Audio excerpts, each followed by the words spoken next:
All right, welcome back, guys. We have a very special guest joining us. The third in a string of interviews we're going to be running throughout the season. We're very excited to welcome onto the show Alex Mooney, one of the standouts of PG National just a few weeks ago, and really one of the top prep talents in this entire class. Alex, thanks for joining us.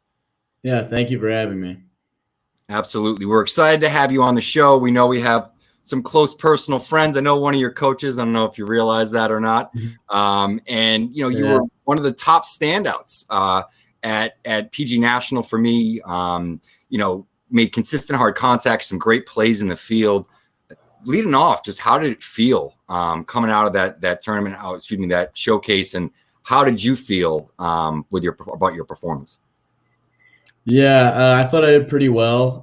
My numbers were good, my workouts, stuff like that. I feel like I could have done a little bit better in the games, but it's kind of hard to hit in that kind of atmosphere where you're seeing a new pitcher and you're getting 1 AB every 6 innings, something like that. So I don't know. It was a little tough in the game, but I thought my workout numbers were good. And obviously, we haven't played much this year because of coronavirus and our high school season getting canceled and stuff. So I thought it was just kind of fun to go out and see everyone and meet some new faces and go out and play against the best. So with PG National, were you in the same boat as many of the other prospects in that you just kind of had to go in cold and, hope that your training in the cage would hold you over? Yeah, we had one tournament at Lake Point like the week before. Like we went straight from there to PG National, and the pitching we saw at Lake Point wasn't really great. Like everyone was like probably 78 to 85. We didn't really face anyone that was that good. So kind of going in there and, the first pitcher you face is Josh Harrell. It's like, oh, all right, this is different, right? So it takes a little getting used to, but it wasn't too bad. And how has the circuit just overall gone for you, over the course of the last few weeks? I know you mentioned that you guys had won a championship and obviously PG National went well, but talk about that experience a little bit, because I'm sure things are quite different from what they've been in previous years. Yeah. Well, honestly, when we went to Lake Point, if you went to Lake Point, you wouldn't even know that there's a virus. Like everyone's out watching the games. I'm sure you saw when Chase Burns pitched, we had like 100 people just packed in right behind the plate there. And it's like, all right, that's not very different. Really, the only thing that's different is we don't shake hands after the game with the other team because we don't want touching each other or whatever. But so we had that. That was fun. We won that tournament. Then we went to PG National, which was fun. Got to see everyone. I had a lot of my Canes teammates on my team actually at National, so that was cool.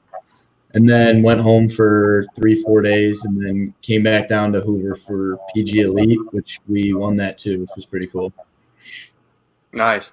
So I got to ask about Chase Burns. Did you have the opportunity to face him either at Lake Point or at PG National? No, I've actually never faced Burns, but I met him last summer. I don't know if you guys know this. Last summer, so he pitched for us. He pitched one game for us all summer for Canes, just like a little pickup player or something. And he's like 90, 93, right? And he comes back, and I'm following him on Instagram this summer or in the winter, and I see him. He's throwing like 98 to 100. I'm like, what? Kid comes back 30 pounds heavier, all buffed up, throwing 100. And I was like, oh my gosh. Yeah. Last summer, I think he was barely pushing 6 feet tall too. He blew up. Right. He blew up. Last summer, this summer, you wouldn't even know it's the same person. Yeah. Well, sort of in that same vein, are there any other players, maybe at PG National or the tournaments you've been to recently, that really stood out for you as like a guy you're like, damn, this guy's in the same class? I mean, this is a standout player. Let me think. Burns, I know, like when Burns was throwing 100, I was like, oh my gosh, like I have never seen something like this out of a high school kid.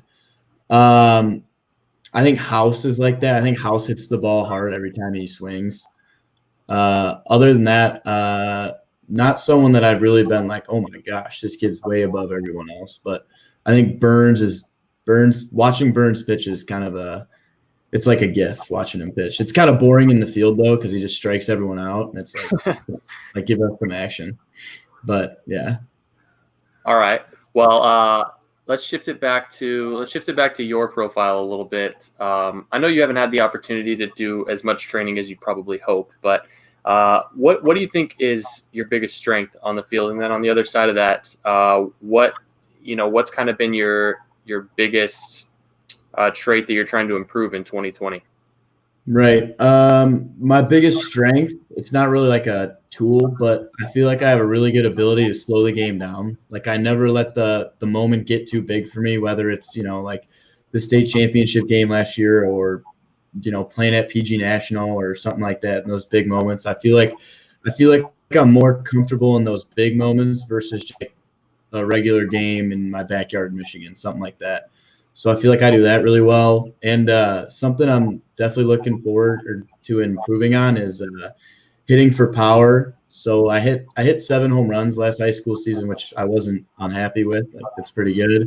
But I feel like I can definitely reach into more power. I can put on a couple more pounds and hit the ball a little further. Now, I wanted to ask, what sort of stuff have you been sort of working on in the shutdown? Sort of what have your focuses been? I know that kind of ties in a little bit to Joe's question. And really, any tech, anything like that you've incorporated into your routine? Yeah, the head guy from PBR in Michigan is actually one of my really good friends, and they got TrackMan. And so he came over to my house at the cage that we built, and we were actually using the TrackMan, which was pretty cool.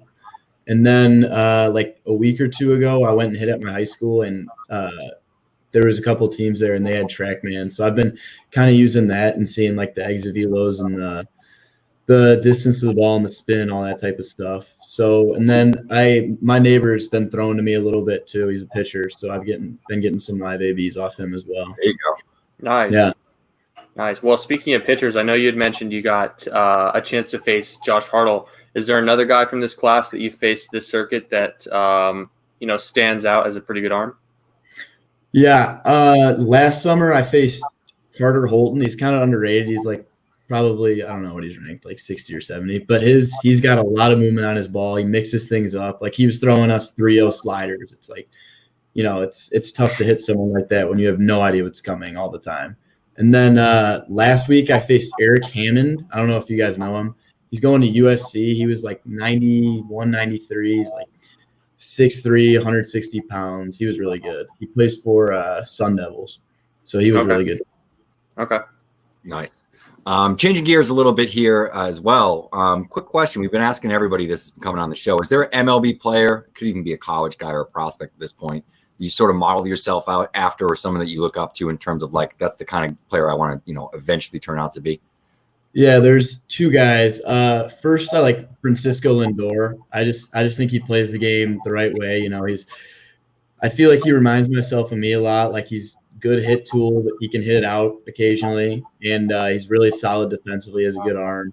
So I like to model myself after Lindor a little bit, and Tatis Jr. He's kind of just like a spark plug. Like every single game, you're just like, what is this guy going to do next? Something like that. And so I kind of like that about him. I like being exciting, kind of bringing some excitement to the game. Like so that's something I think that's cool. Those are great answers. Those are good ones, man. You can't go wrong with those guys. So let's talk about what's next for you. So you're committed to Duke. What was it about the Blue Devils that just kind of grabbed your attention and made that home? Like we did like a bunch of, when I was picking my college, we kind of did like a bunch of little categories on what we thought was most important. And so conference I thought was really important, playing in the ACC against the best guys. I thought that was big. Weather for me is important. Obviously I live in Michigan. It's not very fun to play there in the winter, and you can't play there in the winter. So I didn't want to play somewhere that was cold. And then academics is huge for me and my family. So because baseball, you can only play till you're like 35, 36 max. So the school I picked was kind of like a 40-year decision. After baseball, am I going to be able to get a good job, good after baseball, make some money, get a good job, get a good degree, something like that. And Duke's kind of world class for academics too. Another good answer. Absolutely. Well, can't go wrong with Duke. Joe, do you have any more baseball questions before we get into the goofy stuff? I have one last baseball question. Yeah, let me throw one more his way, and then you throw yours his way as well. All right, cool. Are there any goals that you've set for yourself between now and next June that you're looking to achieve? Goals. I'm trying to get up to 195 with my weight. I was like 185 when the season started. I'm like 181 right now. So put on a couple more pounds, to get into my power potential, and then just kind of improve on everything. Try to get bigger. Try to get stronger, faster. Try to get my 60 time down a little bit, and then this summer, like I want to do whatever we can do to win as many games as possible, and then next high school season, just win another state championship. I think that'd be awesome. Very cool. Speaking of sort of the high school season and winning another state championship, are there any people in particular that you feel have been instrumental in your development as a hitter? Definitely not Coach Specht. Definitely not Coach. I've told these guys a bunch. I just sit in the dugout and tell you good job when you come back. Yeah. Hitting wise, I don't know. Coach Zach obviously helps a lot. My dad played baseball at Michigan, so he kind of knows his stuff, and he's been teaching me since I was young on like what I'm doing wrong. After a bad game, he's like, dude, keep your head down, take the ball to right center. It's like, all right. So it kind of calms me down, and then we just go and hit in the backyard or at St. Mary's and get some swings in together. Was it 7 home runs you hit last year, or was it 6? Yeah. I think it was. I felt like you might have exaggerated that one. Was it 7? It was 7. Okay. All right. Okay. We're going with that. You know that. We'll go to the books. But Brian, while we have you here, man, you've obviously been able to work with Alex closely, and you've talked to me off air about just how great of a kid he is and great family, all that sort of thing. Anything you want to sort of say to the people out there as they learn who Alex Mooney is as a player, but also the off the field stuff? Yeah, I mean, it's a special kid from a special family. With special work ethic and all the intangibles. And Al will tell you, last spring after he walked us off at Comerica Park, I looked him in the eye and said, I can't wait to watch you play in the major leagues. And I'm doubling down on that again here, and I'll continue to do so. But yeah, that's really all there is to it. I don't want to blow him up too bad. He's still got a year of work left. Yeah. Happy he said one of his goals is to win another state title. I was waiting for that. I knew you'd like that one. Perfect segue. He didn't even realize it. Winning's number one. We were gonna get 3. We're gonna get this year and next year. We got screwed over there. All right, Brian. We got the lightning round. Joe, kick us off with, as we like to call, the Eddie questions. All the goofy stuff from our staff. All right, Alex. Let's give you a weird one to keep you on your toes. What's something that you think is really popular in 2020 right now that you're going to look back 5 years from now and say, man, that's pretty embarrassing that we were into that? All right, number one thing, without a doubt, TikTok. I see kids on TikTok doing this stupid stuff, and I'm like, dude, in 5 years, if you're famous or something, this is going to get pulled up on Twitter, and you're going to be the joke of the night. I'm like, God. That's what we said pre-show. Special kid. I told you. Without a doubt. What's your Adley Rushman? Have you seen Adley Rushman's TikToks? I was actually I have not. Dances. But he's good at it. Yeah, he's crazy.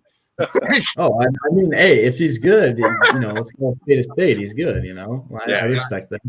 I couldn't believe it. Catchers that can do backflips. There you go. See, that's rare. Fire him off, man. What else you got? All right, one more that we got from the crowd is what's one of your favorite ways to answer the question, how's it going? All right, so this is a pet peeve of mine right here. When people say, how are you? And they say, I'm good, I'm doing good, that's improper English. My dad's always turned that into my head. So I always get really mad when people say that I'm doing well. So every time someone will say, I'm like, how are you? I'm doing good. I'm like, no, actually, you're doing well. So let's get that right first of all. Brian, so Brian, you really undersold the good family part. Yeah, it's a high-end academic institution at St. Mary's. I didn't graduate from there; they just let me coach there. So it's a 70 grammar for sure. Yeah, so I'm doing well. There you go. Well, I don't have any questions. Brian, Ralph, do you guys have anything you want to add? No, I mean, Brian, anything? I mean, honestly, I'm just I'm thrilled that you were able to join us here on the show. I think you showed really well, great answers to all those questions, especially saying Fernando Tatis and Francisco Lindor and not just giving me the standard issue Mike Trout. I always feel like I'm Bryce Harper. and I'm going to get Mike Trout, but I'm always happy when I don't. But it'll be thanks different. for showing, obviously great luck. And I can't wait until you're playing in the major leagues. But, before that, going top 5 in the draft or, committing to Duke and tearing up the ACC and getting to see you when you visit BC up here in a few years when I go to baseball games again.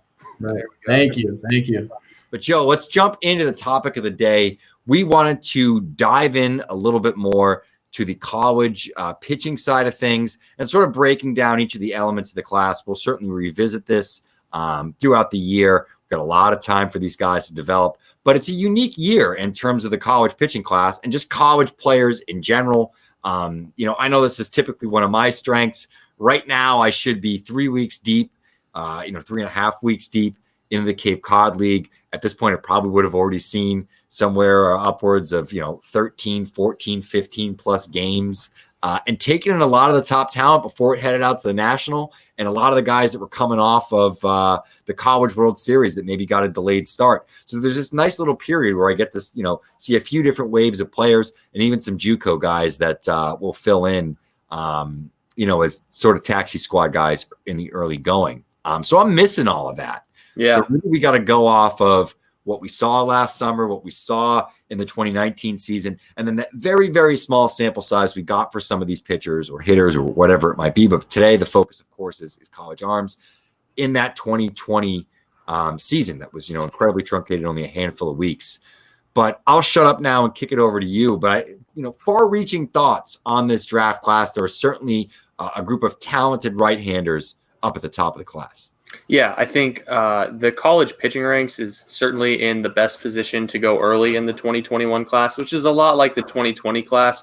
Whenever you're not getting a Cape Cod League and you're not giving guys the opportunity to pop, big league teams are going to go with safety. They're going to go with what they know. They're going to go with Rapsodo data. They're going to go with the measurables. And I think even though right now we only have 4, 5, 6, maybe 7 guys, you could argue, in the college pitching ranks that grade out as first-round arms.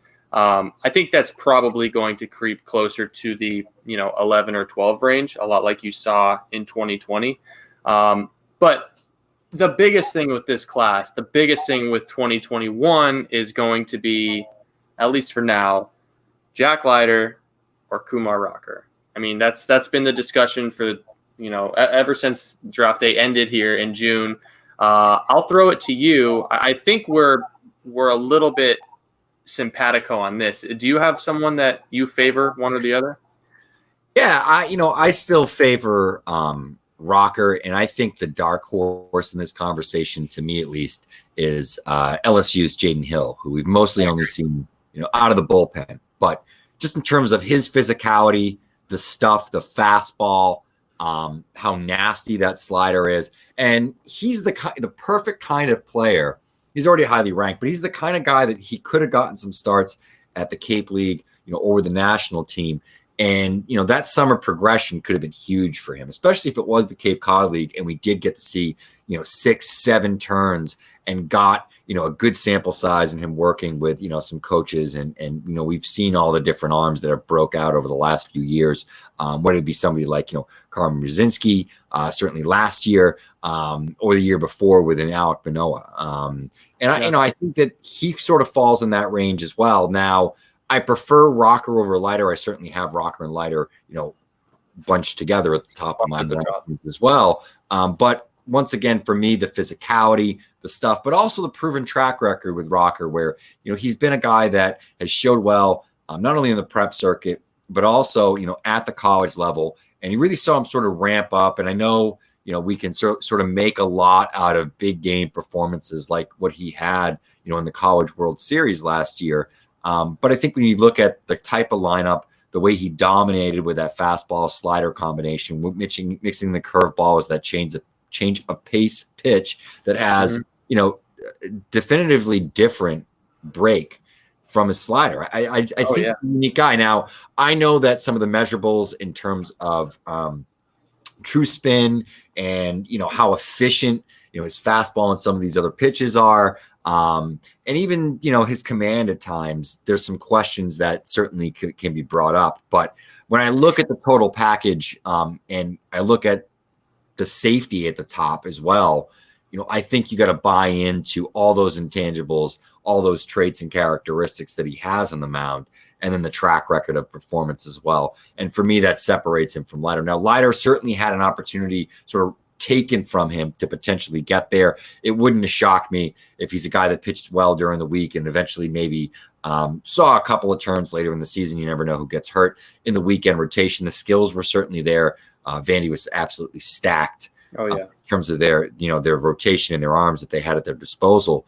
So that's part of it. But he's also a guy that could have factored into a deep playoff run when guys do get tired and players have been drafted, all these sort of things. There's a lot of other factors that go in. And then, Corbin, just in terms of his focus on arm care too. So there's a chance that Leiter could have done the same thing. So I don't want to take that away from him, but I don't want to knock him for being 6 feet tall, because I know we don't think that's such a big deal. But his stuff doesn't jump off the page. He's got good command. I like his fastball. While he doesn't have a ton of velocity on it, it's certainly low 90s. He's got nice arm side run on it, especially when he does throw it to his arm side. So I think that's something that is certainly usable. There's a track, there's a pathway there for that type of pitcher. I don't love his breaking ball. I know that people typically look at it and the insane break that he gets on it. And I think it was perfect game in the report. It actually mentioned this, and I think it's true, where the break almost has to start above a hitter's head in order for it to land in the strike zone. It's got that much sort of loopy downward movement. I don't know how much he's going to fool advanced hitting with a breaking ball like that. Maybe I'm naive and there's some other characteristics that I'm not seeing. But by and large, from what I've seen in my experience, once those guys get to professional level, the advanced hitters pick up on that out of the hand just because the movement is so dramatic. Whether they hold of it and do anything with it or not is another story. It's certainly not a swing and miss pitch, though, I guess is what I'm saying. It's the same concerns that you and I had about Reed Detmers previous to the draft. Is that loopy curveball with 92 in the tank going to be enough to fool pitchers now, or to fool big league hitters? Now, he got drafted high because he's also got a cutter, he's got a changeup, and he got drafted for his pitchability and he's his polish, and that's exactly what you're going to get in Leiter. The biggest differentiator for me is, while Rocker may not have the sublime Rapsodo numbers that some other guys are getting it with spin rates and spin efficiency, what he does have is, even at 6'7", 250 pounds, he's projectable. I mean, he's still projectable. He's coachable. There's a lot that you can do with that frame and with that package to really develop a more efficient pitcher and get more velo, which is hard to believe. And I think that slider could really be firmed up and get it a little bit tighter in the zone when he wants it to be. And yeah, like you said, that changeup, it goes the complete opposite direction of his slider. And if he can rein that in to a pitch that just has, good tumble, consistent tumble, he's going to be almost impossible to hit. So the thing that Rocker has that Leiter doesn't is Leiter hasn't shown the ability of projection at this point. Now, he's 19 or 20 years old. He may come back throwing 94 or 95, but if you ask me, if he stays at his stature, I don't see him throwing 94 or 95. I could be wrong. I could be proven wrong. And if that happens, there's a definitive conversation at 1-1. But I think you're right. I think right now, if you ask me, it's Kumar Rocker. And the guy that I would be most interested in watching this year is going to be Jaden Hill. I think that's not to knock Leiter in any way, shape, or form. The pitchability is off the charts. And he shows characteristics of a guy that should be in the conversation at the top of the draft. So I certainly don't want to get to a place where I feel like I'm the low man or something like that, or we're knocking Jack Leiter, because we're certainly not. But we're not. It's our job to compare and contrast and vocalize why we lean with one player over another. Another right-hander, big, tall right-hander, nasty, long-limb right-hander that I want to sort of get into a little bit here as well is Gunnar Hoglund from Ole Miss. Mid-90s at times, works from a high arm slot. He's got a power curveball, I think is really the gist of it. The fastball velocity will drop as well in some of the work that I've seen, drop, down to 89 to 91. but I think there's some projection when I look at Hoglund too, in terms of what he can do, even if he doesn't have that premium velocity yet. I think Hoglund, and Leiter can add weight as well, but I think Hoglund has that frame where I could see him turning into a guy that could work 96, 97, 98, and sort of build up to it the right way. What are your thoughts on Hoglund? I really like Hoglund. One thing that I especially like is he has that crossbody approach to the way that he goes to the plate, and he still finds a way from out here to supply a bunch of deception in his pitches, and I think that's why he's able to strike so many batters out. He has a fastball that has that late ride up in the zone, and the biggest thing is in a draft class that I think largely on the college side hasn't shown not a lot of pitchers that have really solid command, guys that can throw strikes day in and day out. Hoglund is one of those guys. He doesn't issue free passes, and he's not going to beat himself. So there's always going to be a place for that in the big leagues, and that's why I think Hoglund is pretty well set up right now in the first round chatter. Absolutely, I agree with you on everything there.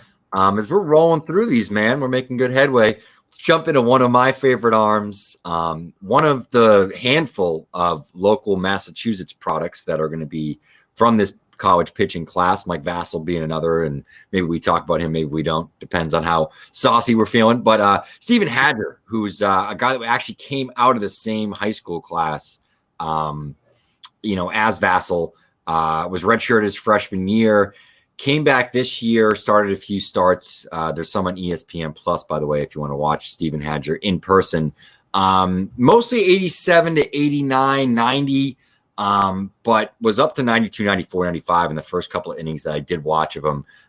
If he could sort of maintain that heat as he builds up that arm strength, man, I mean, he's another guy that I could have seen this year taking a step forward, especially with a very competitive Michigan club. And then if he wasn't at national, going down the Cape and performing really well, taking some steps forward. It always helps with a lot of these New England kids, especially if they're local and they can, sort of have a similar routine, live at home with mom and dad sometimes, and even, train at some of the same places on their off days. But big thing with him, though, was the changeup. He's a changeup first guy, also showed some curveball as well, but he can get kind of slurvy with that. I think he actually does throw a slider, but it will definitely bleed into the curveball at times. But it's the plus changeup that everything plays off of. And it's sort of that arm slot, long, nasty left-hander. He adds a couple of ticks of velocity, I think, with his movement profile, his feel for that changeup already, and, just maybe working a little bit more on the breaking ball and being a little bit more sharp and having sort of definitive shape on it. He can be a guy with legit 3 pitches, potentially 2+ pitches, and being one of those rare guys that truly has a plus changeup. Am I hyping up my guy too much? What are your takes on Stephen Adger? Because I know I'm extremely high on him and JP Macy in comparison to the rest of the draft world. Yeah, no, I like Adger, and there's always going to be a place for a tall, lanky lefty that throws 94, 95. I mean, those are a dime. You can't find those guys very often, but you have to hold it though. You got to be able to hold it. Yeah. He's another guy in this class that this is going to be the narrative is he's got 20 innings under his belt, so you want to see at least in college ball. So he's got 20 innings under his belt. He's shown the ability to get batters out. Yeah, he's got the 4-pitch mix. I haven't been totally impressed with any of the breaking balls or the changeups just yet. But then again, he hasn't even had the opportunity to work into a sweat, over the course of a season. So Adger's another one of those guys that just really needs to go out and pitch 60 or 70 innings next year and show what he is on the mound. But like you said, if he's a southpaw that's hitting 94, 95 with long levers, and I think he's like 6'5" or 6'6", he's a big kid. You're going to have teams falling in love with him. A couple other guys that are kind of in that exact same boat that I want to throw your way. Christian Mcleod. The extension's off the charts on Adger too. I forgot to mention. It is. Oh yeah, he gets downhill real quick. Yeah. A couple other guys. Ole Miss, next to Gunnar Hoglund, has a lefty by the name of Christian Mcleod. He's one of the guys for me in this class. He's kind of my Steven Hadger. He's not 6'6". He's 6'3", 215 pounds. He's kind of built a lot sturdier, if you will. He's a dark horse for me in that I think this is the guy that could sneak into the top 20. He's only got 21 innings after battling pneumonia his freshman year, and then obviously this year getting shut down. But 21 innings, 35 strikeouts, just 6 walks. He's usually 91 to 94, but I would expect that to go up a little bit as he gets his feet under him. He's only got a curveball and a changeup, but both of those two pitches have shown a propensity to be average, flashing above average to my eye. Do you have any thoughts on Mcleod? No, I haven't dug into him as much as you have. So I'll sort of take your word on Mcleod a little bit. I just marked him down as a guy that I'm sort of adding to my follow list as well. So there you go. Let me throw you one more. This one I know you'll have a little bit more experience with. Jack Perkins out of Louisville. A little bit more of a polarizing profile. Certainly has his fans out there in the Twitter sphere. But he's a guy that he's a righty. He's been working as a swingman in 2020. He's recovering from Tommy John surgery, but looking at 91 to 94. He's only 6'1", 6'2", but the slider is one of the better sliders in the class. It's got a potential, I think, to be a plus offering if he can get it to be a little bit firmer. Spin rates are in excess of 3,000 RPMs. He's also got a tumbling changeup that he's been working on. But if you've had the chance to watch Perkins, do you think he is a guy that could still potentially profile as a starting pitcher option? Yeah, and I actually think, if I remember correctly, he's a guy that's actually in, is it Grand Ridge? What's the league up in Indianapolis? I actually think that he's pitching this summer. Is it Grand Park? Grand Park? I'm not sure, but I'm going to dig into that when we're done. Yeah, I actually think that he might be pitching this summer, if I'm not mistaken.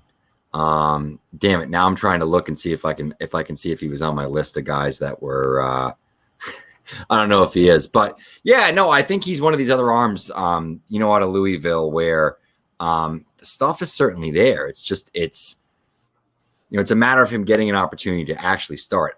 I don't want to write it off, because he's got the right pitch mix, and it's just a matter of him throwing enough strikes and working deep enough into games. So I don't know. I mean, are you staunchly Perkins as a starter, or do you think he's no, definitely not. No, I think they had the wheels pulled back on him a little bit. I mean, he was noticeably keeping the velo down, but I think if he's a guy that you deploy out for 30 to 40 pitches over 2 innings, kind of a fireman role, if he can go out and throw 94 to 96 with that slider, there's going to be a place for him as a very good reliever in the big leagues.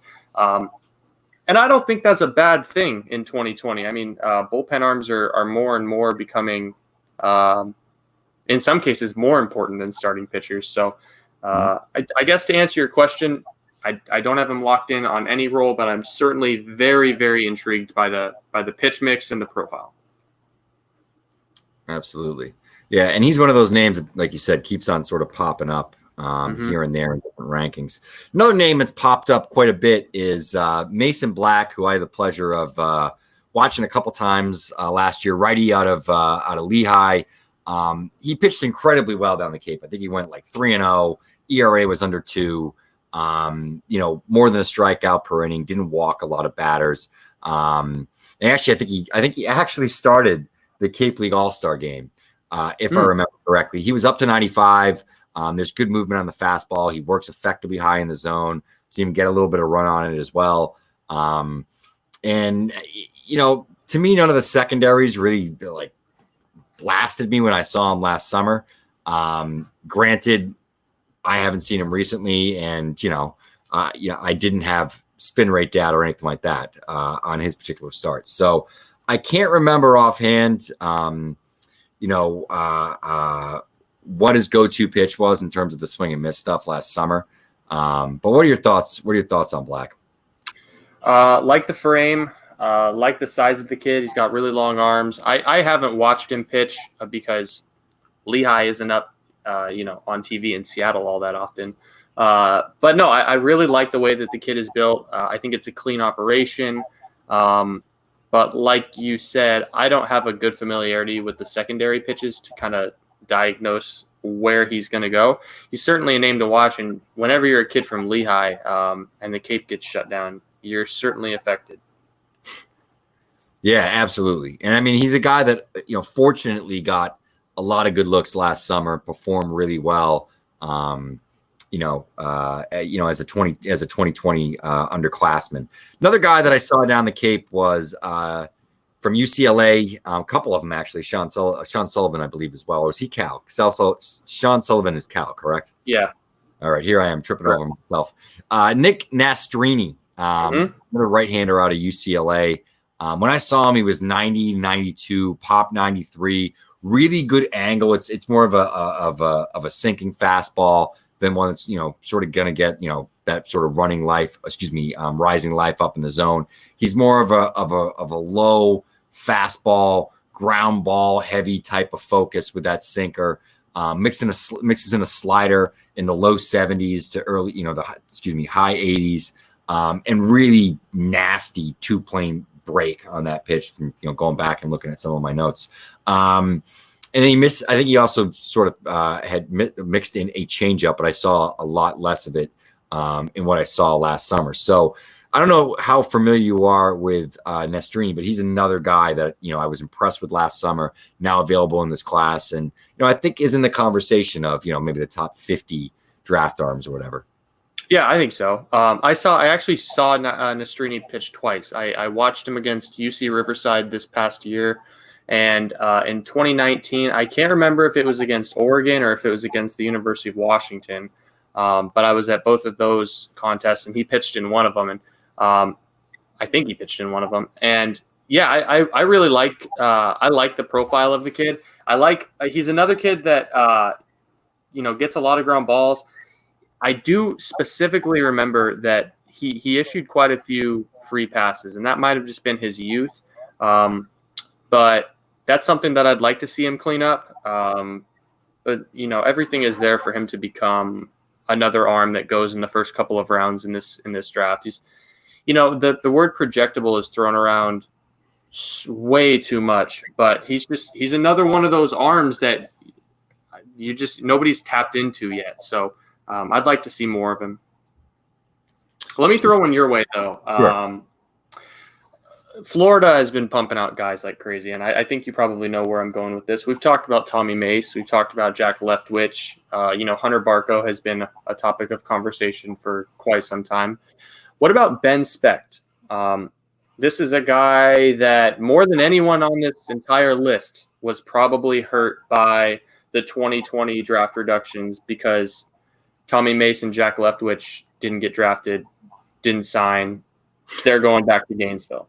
So Specht, who was this 3-inning swingman, goes back into that role this year. So what do you think about him? I mean, I'm really high on Specht. I think he's a starting pitcher at the next level. Me too. And I think he could go in the top 50 as well. Yeah, I mean, it's so tough with a guy like this because we've only seen him in sort of that pen role. Now, I think the stuff certainly could play. We know Florida's loaded. We've seen other Florida relievers get drafted, like Dane Dunning a few years ago. I know obviously the arm issues are another story, but came out of that bullpen and then went into a starting role. There's been others as well. I certainly think that Specht has the stuff to do it. It's just a matter of, will he ever get an opportunity there to start? And even if it's in multiple innings sort of stints, I want to see the guy go 6 innings, and I want to see what he can do over a 6-inning stretch, because I don't think it's any stretch to think that. Well, the other part of it is, how is his stuff going to play as well? When we finally get him into a starting role. I don't think he's ever gone 4 innings At Florida, I don't think he's ever gone more than 4 innings. But he's got an operation and his mechanics. He's got kind of the Max Scherzer starter kit with the short arm action. how he comes. And he's got that slider too. He comes from right behind the ear, and the breaking ball is a high spin breaking ball. It falls off the plate. Got a good changeup, and the fastball is touched 95, 96. But like you said, where is that at 65 pitches? You know, is he a guy that's still holding 93, 94, or is he 89, 91? Well, and I think even beyond that, he's also a guy that, throughout his time at Florida, though this year was truncated, he's had trouble bleeding into the heart of the plate a little much. Mm-hmm. He's a guy that will throw a center cut fastball. Stuff is good enough. He's got enough velocity that with some of these college bats, bottom of the order, even in the SEC, you can kind of get away with that. If you're pumping 95, really good slider. He's got feel for a changeup. I don't know how much, but that's one of those things that, it's kind of trial and error once he gets into a situation where he's got to go through the lineup twice, and got to show that changeup the second time through. I mean, we've even seen it with incredibly fastball dominant guys like, obviously his command is a totally different world, but Tanner Burns. I mean, Tanner Burns that second time through the order backs off of that fastball a lot and starts to, show, his secondaries, the breaking ball, working in his changeup a little bit as well. And that's kind of what I need to see from Specht. He's got good stuff with the fastball. We've seen the slider. The slider is good. I don't want to throw a plus on it, but it's certainly above average. No. And the changeup, I've seen good changeups. I've seen nothing changeups that were straight. So, when do we get an opportunity to see him in 4, 5, 6 innings, more the latter, the 5 or the 6, and then really see how everything plays? If he gets that opportunity and he shows well against top competition, he's a guy that could move up the board. We're talking, into the middle of the first round.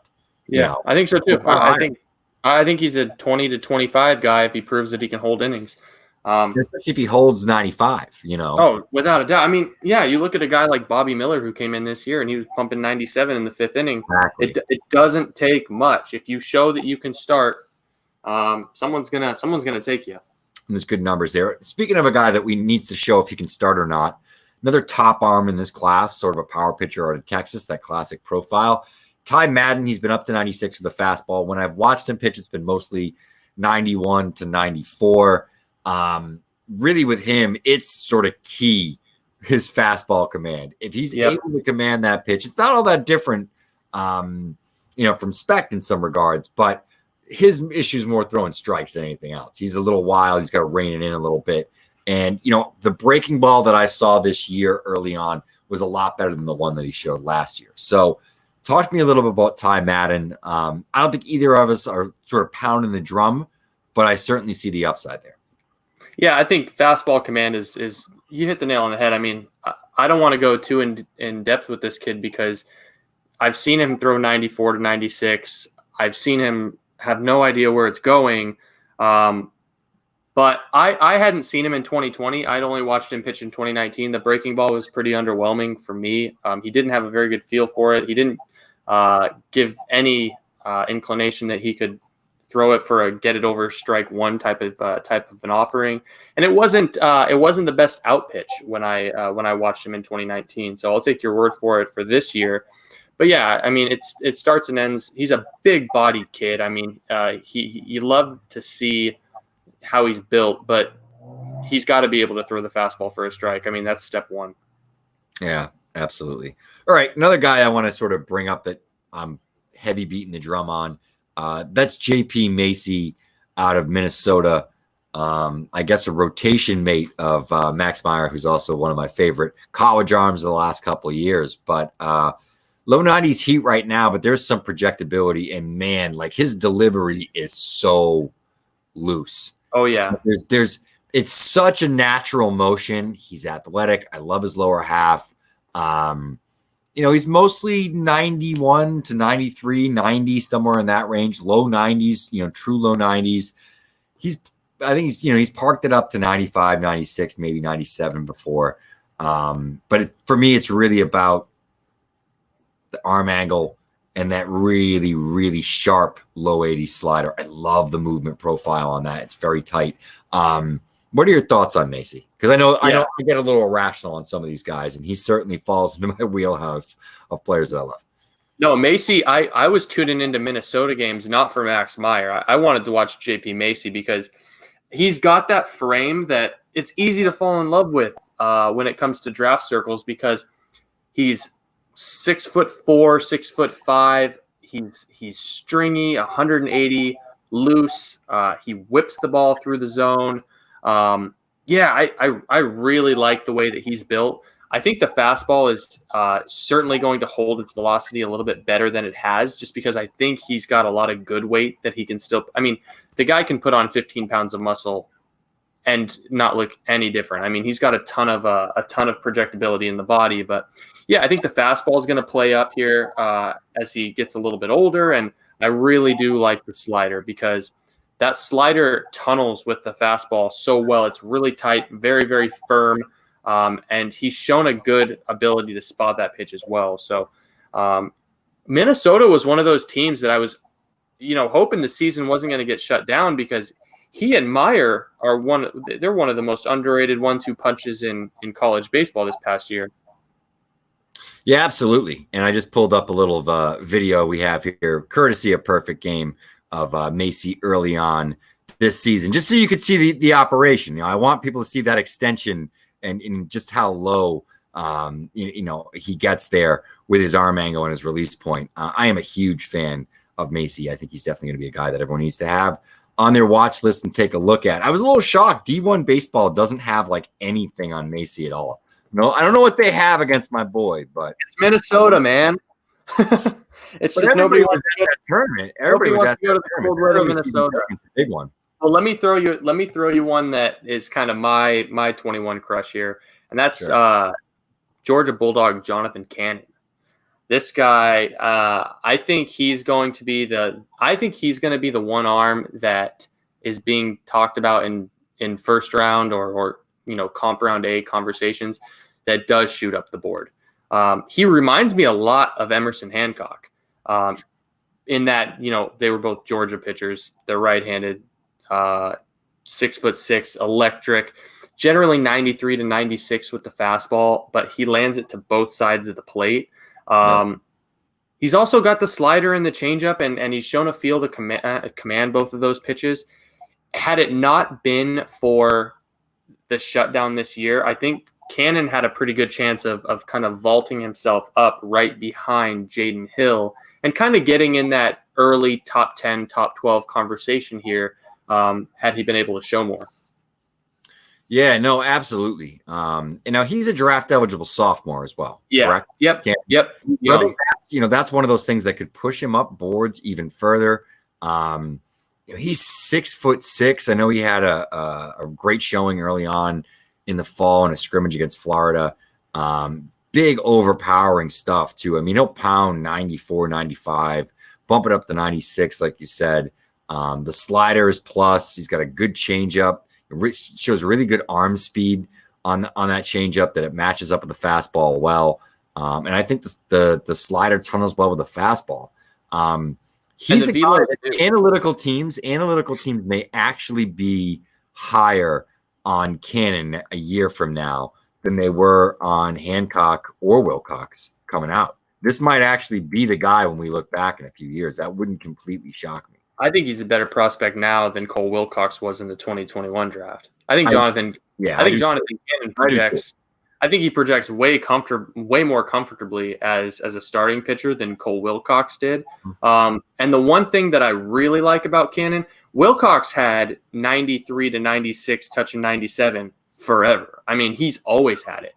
Jonathan Cannon is just now starting to hit 95, 96. He's just finding this velo. He was 91, 93, in high school in his freshman year. So,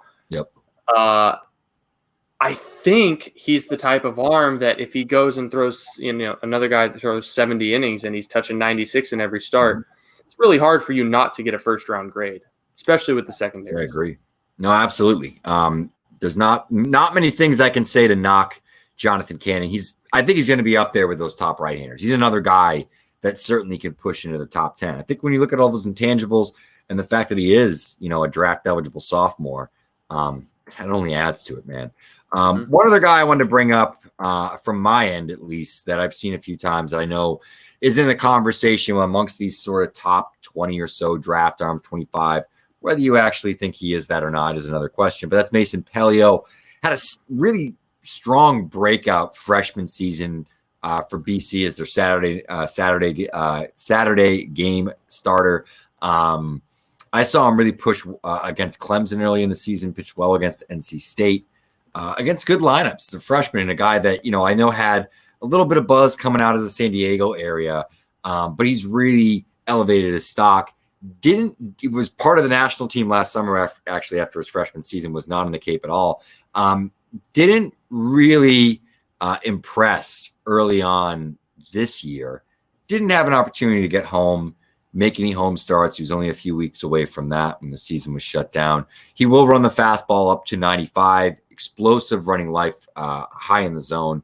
That's one of the things that I think is really a key characteristic to why people are in on Palio.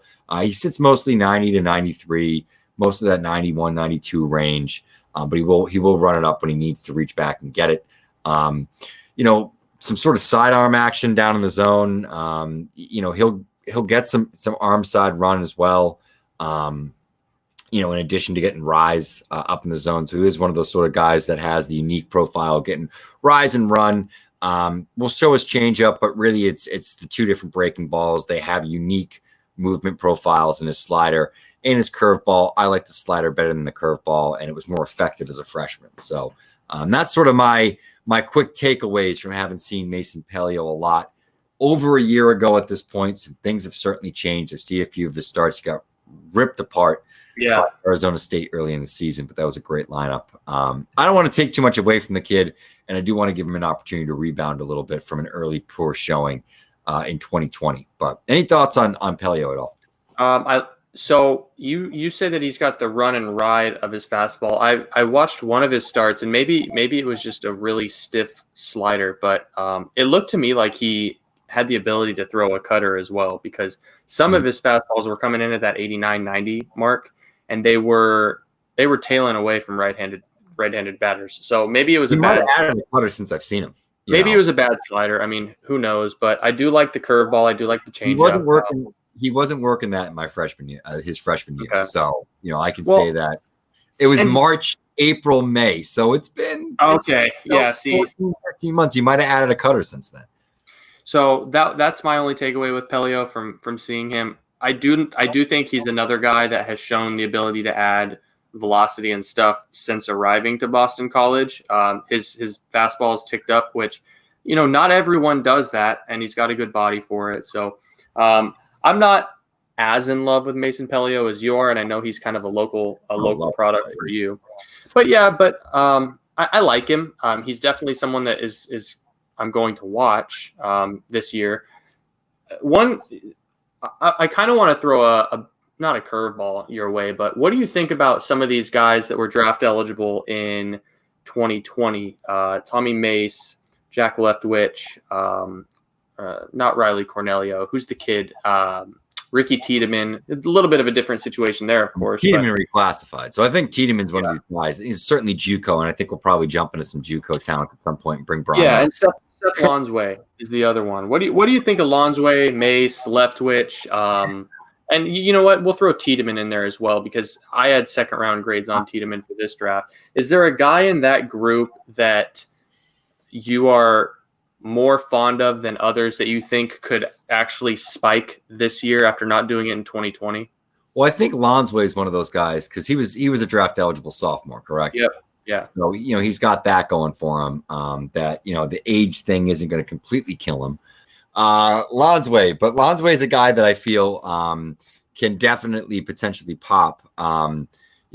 He's a draft eligible sophomore, and I think the other part of the conversation with him is, he's a guy that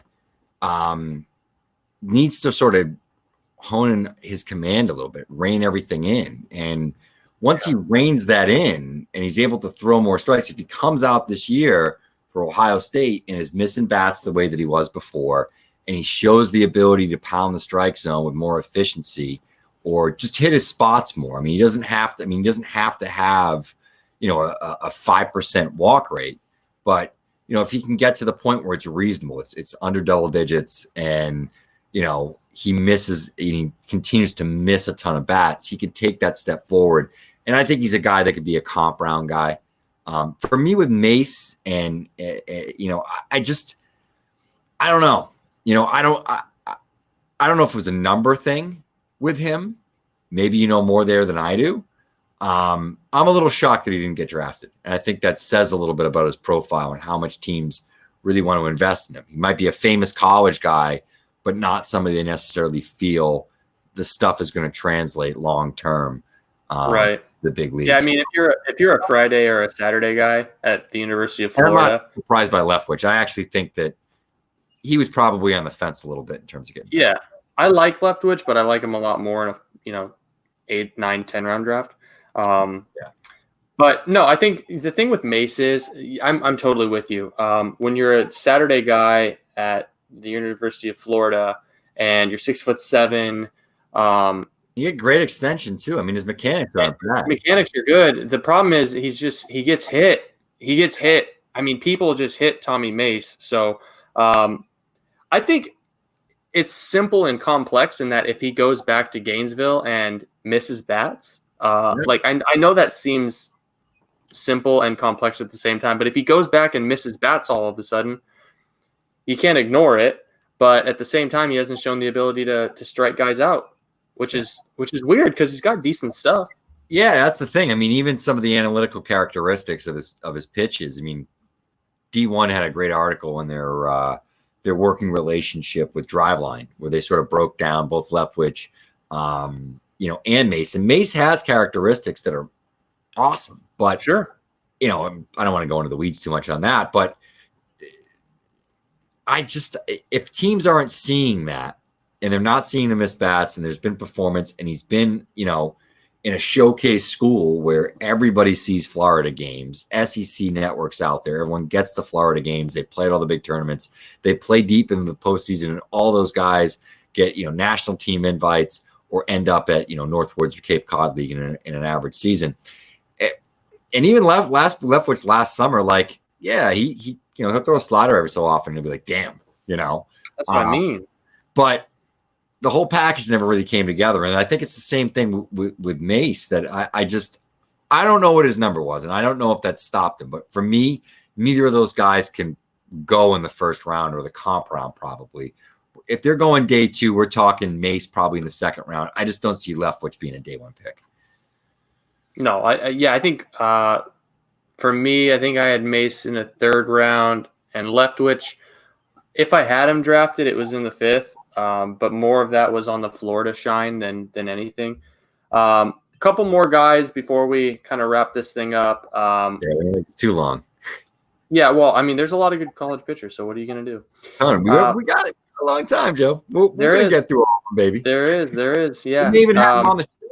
How about so I'm gonna throw one your way that I think you're a little bit more familiar with, and then I'm going to talk about my boy at Arizona State, Riley Cornelio at TCU. I'm a big fan of Cornelio. He was shooting up my draft board in February when he was pitching. A lot of deception, good breaking ball. I like that the slider and the curveball are 2 very differentiated offerings. Yep. But again, he's a guy that only pitched 11 innings this year, so I really need to see more of him. What are your thoughts on Cornelio? Yeah, I like the fastball curveball combination. I like the slider. It's a good 3rd offering. He's got 4 pitch mix, throws the changeup as well.